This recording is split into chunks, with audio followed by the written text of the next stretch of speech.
ఏపీలో ఆపరేషన్ గరుడ కొనసాగుతుంది. ఆపరేషన్ గరుడలో భాగంగా డీజీపీ ఆదేశాల మేరకు IG, eagle team, vigilance, enforcement, local police, drugs control team ఆధ్వర్యంలో రాష్ట్ర వ్యాప్తంగా దాడులు జరుగుతున్నాయి. డ్రగ్స్ దుర్వినియోగంపై రాష్ట్ర వ్యాప్తంగా మెడికల్ షాప్స్, ఏజెన్సీపై అధికారులు దాడులు చేస్తున్నారు. మెడికల్ షాప్లో అక్రమ మత్తు పదార్థాలు ఉన్నాయా అని దానిపై అధికారులు తనిఖీలు చేపట్టారు. ప్రకాశం, కర్నూలు జిల్లాలో ఆపరేషన్ గరుడలో భాగంగా eagle team, vigilance and enforcement team ఆధ్వర్యంలో జిల్లాల్లో మెడికల్ షాపులపై దాడులు నిర్వహిస్తున్నారు. మెడికల్ షాపుల్లో అధికారులు సోదాలు చేస్తున్నారు. రైట్, ఇక ఇదే అంశంపై మా ప్రతినిధి బసవరాజ్ మరింత సమాచారం అందిస్తారు. బసవరాజ్,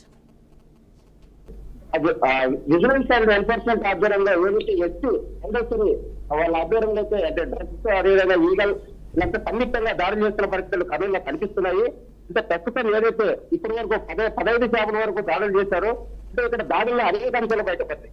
డిస్క్రిప్షన్ లేకుండా లేదా అదే డిస్క్రిప్షన్ లేకుండా అదేవిధంగా ఫార్మసిస్టులు లేని షాపులను, అదేవిధంగా అంటే ఎక్స్పైర్ డేట్ మెడిసిన్ అమ్ముతున్నట్లు, ముట్టు పదార్థాలు అంటే నిబంధనలకు విరుద్ధంగా అమ్ముతున్నట్లు అధికారుల తనిఖీలు అయితే బయటపడింది.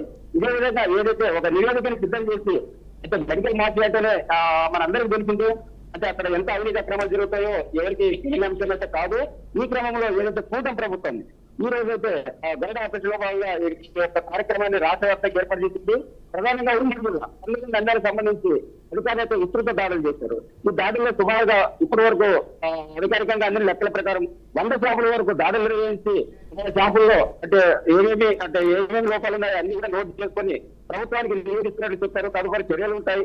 ఈ విధంగా ఏదైతే నిబంధనలకు విరుద్ధంగా మత్తు పదార్థాలు చిన్నపిల్లలు కావచ్చు లేదా ఇతరత్ర వ్యక్తులకు కావచ్చు అమ్మడం వల్ల అయితే చట్ట విరుద్ధము.